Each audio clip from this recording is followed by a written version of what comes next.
নমস্কাৰ প্ৰিয় দৰ্শক, ব্ৰহ্মাণ্ডৰ আন এটা গুৰুত্বপূৰ্ণ ভিডিঅ'লৈ আপোনাক স্বাগতম জনাইছোঁ। যিবোৰ দুখৰ কথা আপুনি কেতিয়াও কোৱা নাই, ব্ৰহ্মাণ্ডই কিন্তু শুনিছে। ইয়াৰ কাৰণ হ'ল আপুনি ব্ৰহ্মাণ্ডৰ বাবে এজন গুৰুত্বপূৰ্ণ ব্যক্তি হয়।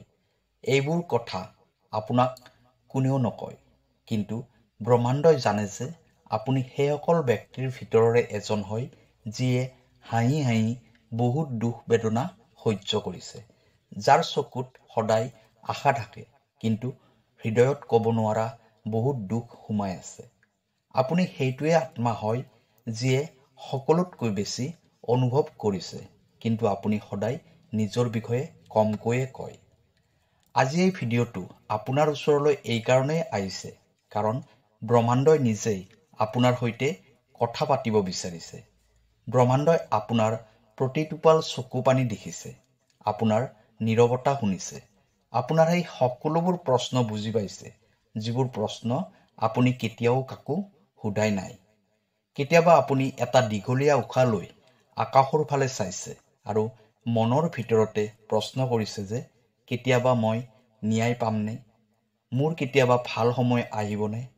সেই এটা মুহূৰ্তৰ বাবে আপুনি কথাখিনি কাকো কোৱা নাই, কেৱল মনৰ ভিতৰতে নিজকে প্ৰশ্ন কৰিছে। কিন্তু সেই সময়ত ব্ৰহ্মাণ্ড সেই ঠাইতে আছিল আৰু সেই সময়তে সিদ্ধান্ত ল'লে যে এতিয়া উত্তৰ দিব লাগিব। আপোনাৰ জীৱনত যিমানবোৰ দুখ বেদনা আহিছে, সেইবোৰ এনেয়ে অহা নাই। আপুনি সেই বাছনি কৰা ব্যক্তিসকলৰ মাজৰে এজন হয়, যাক ব্ৰহ্মাণ্ড এটা বিশেষ অনুভৱৰ বাবে বাছনি কৰিছে। কাৰণ ব্ৰহ্মাণ্ডই বুজি পাইছিল আপুনি এইখিনি দুখ কষ্ট সহ্য কৰিব পাৰিব, শিকিব পাৰিব আৰু আনকো পোহৰ বিলাব পাৰিব। কিন্তু এতিয়া সময় পৰিৱৰ্তন হৈ গৈছে। এতিয়া ব্ৰহ্মাণ্ডই আপোনাৰ পৰীক্ষা নলয়, আপোনাক কেৱল পুৰস্কাৰ দিব বিচাৰে। প্ৰিয় দৰ্শক, আছামিজ এষ্ট্ৰলজীলৈ আপোনাক স্বাগতম জনাইছোঁ। মই এষ্ট্ৰলজাৰ ধীৰাজ শৰ্মা। ভিডিঅ'টো শ্বেয়াৰ কৰি দিব আৰু কমেণ্টত লিখিব থেংক ইউ ইউনিভাৰ্ছ, জয় বজৰংবলী। প্ৰিয় দৰ্শক, যদি আপোনাৰ ব্যক্তিগতভাৱে কিবা সমস্যা হৈ আছে, তেনেহ'লে ভিডিঅ'ৰ স্ক্ৰীণত দিয়া নম্বৰত আমাৰ সৈতে যোগাযোগ কৰিব। আমি আপোনাৰ সমস্যাসমূহ সমাধান কৰিবলৈ চেষ্টা কৰিম। এতিয়া হওক ভিডিঅ'ৰ পৰৱৰ্তী অংশলৈ যাওঁ। আপুনি জন্ম হোৱাৰ আগতেই এইটো সিদ্ধান্ত হৈছিল যে এই মেছেজটো এদিন আপোনাৰ ওচৰলৈ যাব। এই শব্দটো কোনো সাধাৰণ বাক্য নহয়, ই এটা গভীৰ সত্য প্ৰকট কৰে। সেইটো সত্য যিটো সময়, স্থান আৰু পৰিস্থিতিৰ সৈতে সম্পৰ্কিত হৈ আছে। আপুনি এই সময়ত এইটো ভিডিঅ' নাইবা মেছেজটো চাই আছে, এইটো কোনো সংযোগ নহয়। এইটো আগতেই সিদ্ধান্ত কৰা হৈছিল। এই সময়খিনিৰ ভিতৰত এই মেছেজটো আপুনি পাবই লাগিব। আপোনাৰ ভিতৰত এটা এনেকুৱা পোহৰ আছে, যিটো পোহৰ এই পৃথিৱীৰ যিকোনো পৰিস্থিতিয়ে নুমাব নোৱাৰে। আপুনি জীৱনত যিবোৰ কষ্ট পাইছে, যিবোৰ আপুনি সহ্য কৰিছে, সেই সকলোবোৰ ব্যৰ্থ হোৱা নাই। এইবোৰ এইকাৰণেই আছিল কাৰণ আপোনাৰ ভিতৰত যি শক্তি আছে, সেইটো বহুত বিশেষ শক্তি হয়। ব্ৰহ্মাণ্ডই সেই শক্তিটো বহুত আগতেই চিনাক্ত কৰিছিল। আপোনাৰ জন্মৰ বহুত বছৰ আগতেই ব্ৰহ্মাণ্ডই সিদ্ধান্ত লৈছিল যে এটা এনেকুৱা সময় আহিব, যিটো সময়ত আপুনি এই মেছেজটো শুনিব পাৰিব আৰু আপোনাৰ ভিতৰৰ সকলোবোৰ শক্তি জাগ্ৰত হৈ উঠিব। হ'ব পাৰে আপুনি নিজকে বহুতবাৰ সন্দেহ কৰিছে।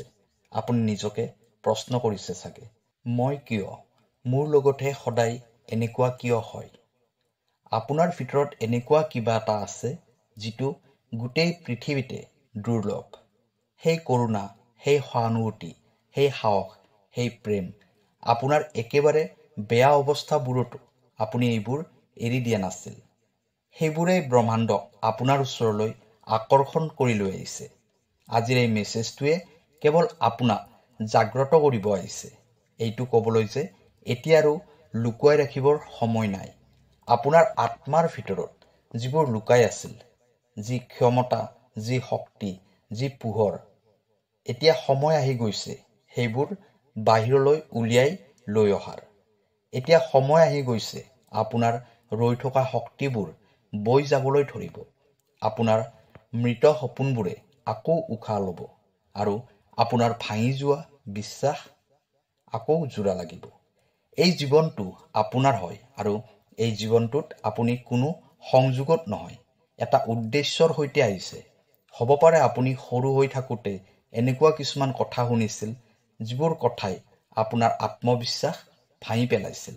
মানুহে কৈছিল তোমাৰ দ্বাৰা নহ'ব, তোমাৰ দ্বাৰা জীৱনত একো নহ'ব, জীৱনত তুমি একো কৰিব নোৱাৰিবা। কিন্তু ব্ৰহ্মাণ্ডই সদায় আপোনাৰ দিব্যতা দেখিছে। ব্ৰহ্মাণ্ডই আপোনাক দিব বিচৰা পুৰস্কাৰটো কোনো ভাৰী বস্তু নহয়, বৰং আপোনাৰ আত্মাৰ শান্তি, আপোনাৰ জীৱনত প্ৰেম, সন্তুলন আৰু সঁচা সুখৰ মাজতে লুকাই থকা সেই দুখ বেদনাখিনিক, যিটো দুখৰ কথা আপুনি কেতিয়াও কাকো কোৱা নাই। ব্ৰহ্মাণ্ডই সেই দুখৰ গভীৰতা সম্পূৰ্ণৰূপে বুজি পাইছে, আপোনাৰ মনৰ সেই সকলোবোৰ ভাৱনা অনুভৱ কৰিছে, যিবোৰ আপুনি শব্দৰে কোৱা নাই। আৰু সেইবাবে ইয়াৰ উত্তৰ কেৱল শব্দত নাই, বৰং কিছুমান ঘটনাত, কিছুমান সংযোগত, কিছু নতুন শক্তিত ইয়াৰ উত্তৰ প্ৰকাশ পাব। আপুনি চাগে কেইদিনমানৰ পৰা কিবা এটা বেলেগ অনুভৱ কৰি আছে, এটা আচৰিত ধৰণৰ উচপিচনি। ইয়াৰ সংকেত এইটো হৈছে ব্ৰহ্মাণ্ডই আপোনাৰ জীৱনত হস্তক্ষেপ কৰি আছে। ব্ৰহ্মাণ্ডই আপোনাক সেইটো ৰাস্তাৰে লৈ গৈ আছে য'ত আপুনি আপোনাৰ প্ৰশ্নৰ সকলোবোৰ উত্তৰ পাই যাব। যিজন ব্যক্তিক সকলোতকৈ বেছি প্ৰেম কৰা হৈছিল, সেইজন ব্যক্তিকে হেৰুৱাই পেলালে। সেই সময়ত আপুনি ভাগি পৰিছিল, কিন্তু কাকো জানিব দিয়া নাছিল। আপুনি সেইবোৰ সপোন দেখিছে যিবোৰ পূৰ্ণ হোৱা নাই, কিন্তু তথাপিও হাঁহি হাঁহি কৈছে, মোৰ ভাগ্যত চাগে বেলেগ কিবা লিখা আছে। আপুনি নিজৰ মানুহৰ পৰাই প্ৰতাৰিত হৈছে, কিন্তু কাৰো প্ৰতি মনত বেয়া ভাৱ ৰখা নাই। আপুনি সেইটো আত্মা হয় যিয়ে ঘোৰ এন্ধাৰতো এগছি চাকি জ্বলাই অলপ পোহৰ কৰি ৰাখিবলৈ চেষ্টা কৰিছে, আশাবোৰ জীয়াই ৰাখিছে। আৰু আজি ব্ৰহ্মাণ্ডই সেই সকলোবোৰ ভাৱনাৰ উত্তৰ লৈ আহিছে। ব্ৰহ্মাণ্ডই কৈছে যে আপোনাৰ জীৱনত সেই সুখ, সেই প্ৰেম, সেই সফলতা আহিব, যিখিনি আপোনাৰ ভাগত আছে, যিখিনি আপুনি পাব লগা আছে। আপুনি জীৱনত বহুত বেছি হেৰুৱাইছে, কিন্তু এতিয়া যিখিনি আপুনি পাব, সেই সময়খিনিতকৈ বহুত বেছিকৈয়ে পাব। এই মেছেজটো কেৱল শব্দ নহয়, এইটো হ'ল ব্ৰহ্মাণ্ডৰ প্ৰতিশ্ৰুতি। আপোনাৰ জীৱনত সেইটো চমৎকাৰ হ'ব, যিটো আপোনাৰ বিশ্বাসতকৈও বহুত বেছি ডাঙৰ হ'ব। যিটো আপুনি ভাবিব পৰা নাছিল, সেইটো এতিয়া সম্ভৱ হ'ব। আপোনাৰ সংঘৰ্ষ ব্যৰ্থ হৈ যোৱা নাই। আপোনাৰ নীৰৱতা ব্ৰহ্মাণ্ডই শুনিছিল, আৰু এতিয়া তাৰ উত্তৰ সংসাৰৰ সকলোবোৰ শক্তিৰ সৈতে আপোনাৰ জীৱনলৈ আহিব বিচাৰিছে। আপুনি কেৱল নিজৰ ওপৰত সম্পূৰ্ণ বিশ্বাস ৰাখিব লাগিব। নিজৰ হৃদয়ৰ শব্দবোৰ শুনক। আপোনাৰ এনেকুৱা অনুভৱ হ'ব পাৰে যে এতিয়া আৰু সহ্য কৰিব নোৱাৰে। তেতিয়া বুজি লওক যে উত্তৰ হোৱাৰ সময় আহিছে। এনেকুৱা লাগিব পাৰে যেন সকলোবোৰ শেষ হৈ গ'ল। তেতিয়া বুজি লওক যে নতুনৰ আৰম্ভণি হ'বলৈ ধৰিছে। এই ব্ৰহ্মাণ্ড একো বস্তুৱে সংযোগত নহয়। এই ভিডিঅ'টো কোনো সংযোগৰ দ্বাৰা আপোনাৰ ওচৰলৈ যোৱা নাই। আমি মাত্ৰ কম যে ইউনিভাৰ্ছে আপোনাৰ ভিতৰত থকা পজিটিভ এনাৰ্জিবোৰক চিনাক্ত কৰিছে, আৰু তেওঁ সিদ্ধান্ত লৈছে যে এই আত্মাক এতিয়া উত্তৰ দিয়াটো প্ৰয়োজনীয়। এই উত্তৰবোৰ কোনো কিতাপত নাই, কোনো গুৰু নাইবা কোনো বিচাৰকৰ ওচৰত নাই। এই উত্তৰবোৰ আপোনাৰ ভিতৰতে আছে, যিটো এতিয়া ব্ৰহ্মাণ্ডই আপোনাৰ সন্মুখলৈ আনিব বিচাৰিছে। আগন্তুক দিনবোৰত আপোনাৰ জীৱনলৈ কিছুসংখ্যক নতুন মানুহৰ আগমন হ'ব, যিয়ে আপোনাৰ যাত্ৰাত সহায়ক হ'ব। কিছু পুৰণি সম্পৰ্ক ভাঙিব পাৰে। ইয়াৰ কাৰণ হ'ল যাতে ভাল আৰু সঁচা সম্পৰ্ক আপোনাৰ জীৱনলৈ আহে, আপুনি এটা নতুন ৰাস্তাৰ ফালে আকৰ্ষিত হোৱাটো অনুভৱ কৰিব। তাত আপুনি সেই সকলোবোৰ পাব যাৰ বাবে আপুনি কেতিয়াবা চকু বন্ধ কৰি প্ৰাৰ্থনা কৰিছিল। আপোনাৰ সময় আহি গৈছে। এই সময়ত আপোনাৰ ভিতৰৰ শক্তিবোৰ বাহিৰলৈ ওলাই আহিব। সেই সময়ত আপুনি কেৱল জীয়াই থকাৰ অৰ্থ বিচাৰি পাব। আৰু যদি মনত এতিয়াও কিবা শংকা আছে, তেনেহ'লে মনত ৰাখিব যে এই ভিডিঅ'টো আপুনি নিজেই বিচাৰি লোৱা নাই। এই ভিডিঅ'টো আপোনাৰ বাবে প্ৰস্তুত কৰা হৈছে। সেইবাবে উঠক আৰু নিজৰ হৃদয়খন খুলি দিয়ক আৰু সাজু হওক এইবোৰ স্বীকাৰ কৰি ল'বলৈ, যিবোৰ ব্ৰহ্মাণ্ডই আপোনাৰ বাবে লৈ আহিছে। কাৰণ যিটো দুখৰ কথা আপুনি কেতিয়াও কোৱা নাই, ব্ৰহ্মাণ্ডই সেইটোৱে শুনিছে আৰু উত্তৰ পঠাই দিছে। এই ভিডিঅ'টো যদি আপুনি পাইছে, তেনেহ'লে বুজি লওক যে ব্ৰহ্মাণ্ডৰ এটা গভীৰ মেছেজ আপুনি পাইছে। আপোনাৰ দুখ বেদনাবোৰ ব্ৰহ্মাণ্ডই বুজি পাইছে। এতিয়া আপুনি সেই উত্তৰবোৰ পোৱাৰ সময় আহি পৰিছে, যিবোৰ আপুনি বছৰ বছৰ ধৰি বিচাৰি আছিল। আপুনি বহুত দুখ বেদনা সহ্য কৰিও হাঁহিবলৈ শিকিছে। ইউনিভাৰ্চৰ গুপ্ত মেছেজ এইটোৱে কৈ আছে যে এতিয়া আৰু দুখ বেদনাবোৰ সহ্য কৰাৰ প্ৰয়োজন নাই। এতিয়া সময় আহিছে পৰিৱৰ্তনৰ। এতিয়া আপুনি থিয় হ'ব লাগে আৰু নিজৰ বাস্তৱিক ৰূপক নিজৰ কৰি ল'ব লাগে। বহুত দীঘলীয়া সময়ৰ পৰা আপুনি নিজকে নিয়ন্ত্ৰণ কৰি ৰাখিছে। সৰু সৰু কথাৰ বাবে নিজকে দোষাৰোপো কৰিছে, আনৰ বাবে কান্দিছে, কিন্তু নিজৰ বাবে কেতিয়াও কান্দিব পৰা নাছিল। যেতিয়া আপুনি কান্দিছিল, তেওঁ চাই আছিল। যেতিয়া আপুনি চকুৰ পানীবোৰ হাঁহিৰ মাজত লুকুৱাই ৰাখিছিল, তেতিয়া ব্ৰহ্মাণ্ডই সেইবোৰ অনুভৱ কৰিছিল। যেতিয়া আপুনি অকলে অকলে প্ৰাৰ্থনা কৰিছিল, ব্ৰহ্মাণ্ডই শুনি আছিল। আৰু এতিয়া ব্ৰহ্মাণ্ডই উত্তৰ পঠাই দিছে। এই ভিডিঅ'টোৱে এই মেছেজৰ ৰূপত আপোনাৰ জীৱনত যিবোৰ ক্ষেত্ৰত পলম হৈছে, যিবোৰ বাধা আহিছিল, এইবোৰ এই কাৰণে আছিল কাৰণ ব্ৰহ্মাণ্ডই এটা সঠিক সময়ৰ অপেক্ষা কৰি আছিল। যেতিয়া আপুনি প্ৰস্তুত হ'ব, যেতিয়া আপুনি গ্ৰহণ কৰিব পৰা অৱস্থাত থাকিব আৰু আপুনি যেতিয়া নিজকে চিনাক্ত কৰিব পাৰিব, সেই সময়টো এতিয়া আহি গৈছে। আপোনাৰ জন্ম কেৱল এটা শাৰীৰিক ঘটনা নাছিল, সেইটো এটা শক্তিৰ উদ্ভৱ আছিল, এটা শক্তিৰ অৱতৰণ আছিল। আপুনি কেৱল এজন মানুহ নহয়, আপুনি এটা লক্ষ্য হয়। সকলো লক্ষ্যৰে এটা ক্ষণ থাকে। যেতিয়া সেইটো সক্ৰিয় হৈ উঠে, আজি সেইটোৱে ক্ষণ হয়। ব্ৰহ্মাণ্ডই আপোনাৰ সৈতে একেলগে আগুৱাই যাব বিচাৰে, আপোনাক সহায় কৰিব বিচাৰে আৰু আপোনাক সেইটো ৰাস্তাৰে লৈ যাব বিচাৰে যিটো আপোনাৰ বাবেই লিখা হৈছিল। একো ভয় নাই, একো ভ্ৰম নাই, একো দুখো নাই। কোনেও আপোনাক বাধা দিব নোৱাৰে। কাৰণ এতিয়া আপুনি জানিব পাৰিছে যে এই মেছেজ, এই শব্দ, এই প্ৰেম সকলোবোৰ আপোনাৰ বাবেই আছিল। আপোনাৰ জন্মৰ আগতেই এইবোৰ সিদ্ধান্ত লোৱা হৈছিল। এতিয়া আৰম্ভ হৈ গৈছে আৰু এইবোৰ শক্তিয়ে এতিয়া আগুৱাই যাব। ইউনিভাৰ্চৰ মেছেজৰ গভীৰতা এতিয়া লাহে লাহে খুলিব ধৰিছে আৰু এতিয়া যিটো শব্দ আপোনাৰ হৃদয়ৰ ভিতৰলৈ গৈ আছে, সেইটো সাধাৰণ শব্দ নহয়। এইটো সেই দিব্যৰ পৰা ওলাইছে যিটো আপোনাৰ জন্মৰ আগতেই লিখা হৈছিল। ইউনিভাৰ্ছে কৈছে যে আপোনাৰ আত্মাই যিটো কষ্ট বেদনা গোপনে সহ্য কৰিছে, আপোনাৰ প্ৰতিটো হুমুনিয়াহ ব্ৰহ্মাণ্ডই শুনিছে। সেই নিশাবোৰত যেতিয়া আপুনি নিজকে অকলশৰীয়া অনুভৱ কৰিছিল, তেতিয়া ব্ৰহ্মাণ্ড আপোনাৰ ওচৰতে আছিল।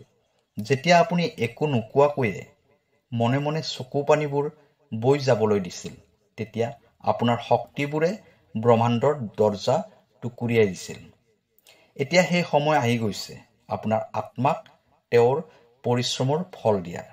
আপোনাৰ জীৱনত যিবোৰ সমস্যা আহিছিল, সেইবোৰ আপোনাৰ বাবে কোনো শাস্তি নাছিল।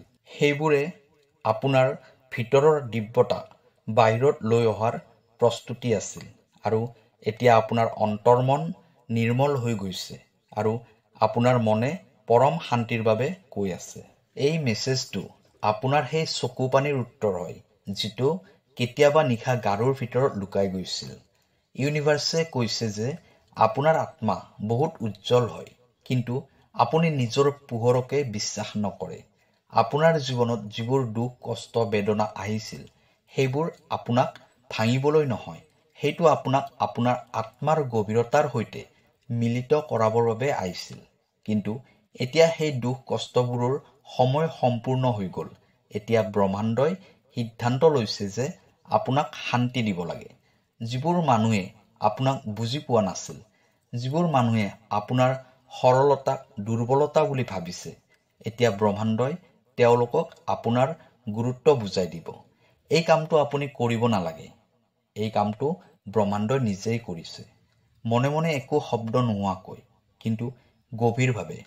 আপোনাৰ আত্মাৰ শক্তি ইমানেই শুদ্ধ হয় যে তেওঁ নিজেই তেওঁৰ জীৱনলৈ পৰিৱৰ্তনবোৰ আকৰ্ষিত কৰিব ধৰিছে আৰু ব্ৰহ্মাণ্ডই এই প্ৰক্ৰিয়াটো সম্পূৰ্ণ কৰাৰ বাবে সম্পূৰ্ণৰূপে সহায় কৰি আছে। এতিয়া আপুনি পুৰণি ঘা টুকুৰাৰ পৰা বাহিৰলৈ ওলাই আহিব লাগিব। কিন্তু যেতিয়া আমি আঘাতৰ পৰা বাহিৰলৈ ওলাই আহোঁ তেতিয়া আমি সকলোতকৈ প্ৰথমে এইটো স্বীকাৰ কৰি ল'ব লাগে যে হয়, মই জীৱনত দুখ কষ্ট বেদনা বহুত সহ্য কৰিছোঁ আৰু এইটো স্বীকাৰ কৰি লোৱাটো একো দুৰ্বলতা নহয়, বৰং এইটো সাহস হয় আৰু এই সাহসটোৱে আপোনাক সেই ঠাইলৈ লৈ যাব য'ত আপুনি সঁচা প্ৰেম, সঁচা চিনাকি আৰু সঁচা সন্মান পাব। ব্ৰহ্মাণ্ডই কৈছে যে আপুনি বহুত দিলে, এতিয়া পোৱাৰ সময় আহি গৈছে। কিন্তু এতিয়া আপুনি নিজকে সেইবোৰ দিবলৈ আৰম্ভ কৰক যিবোৰ আপুনি আনক দিছিল। নিজকে কওক, মই এতিয়া নিজক ভাল পাবলৈ শিকিছোঁ। মই মোৰ দুখ কষ্ট বেদনাবোৰক মান্যতা দিব ধৰিছোঁ আৰু মই এতিয়া আত্মাৰ পোহৰবোৰক অৱহেলা নকৰোঁ। এইটোৱে আপোনাৰ আৰম্ভণি হ'ব। এইটোৱে ইউনিভাৰ্ছৰ গুপ্ত মেছেজ হয় যিটো কেৱল আপোনাৰ বাবে পঠাই দিছে। এই যাত্ৰাত লাখ লাখ আত্মা পৰিৱৰ্তনৰ দুৱাৰমুখত থিয় হৈ আছে, কিন্তু ব্ৰহ্মাণ্ডই আপোনাক এই সময়তে মাতিছে কাৰণ আপুনি এতিয়া প্ৰস্তুত হৈছে। কিছুসংখ্যক ব্যক্তি চাগে এতিয়াও প্ৰস্তুত হোৱা নাই, কিন্তু আপোনাৰ আত্মাই ইউনিভাৰ্ছৰ শব্দবোৰ শুনিছে। প্ৰিয় দৰ্শক, এই ভিডিঅ'টোৱে যদি আপোনাৰ হৃদয়ত স্পৰ্শ কৰিছে তেনেহ'লে কমেণ্ট কৰি নিশ্চয় জনাব। আজিৰ বাবে এইখিনি আছিল। কাইলৈ আকৌ লগ পাম অন্য এটা ভিডিঅ'ত। ধন্যবাদ।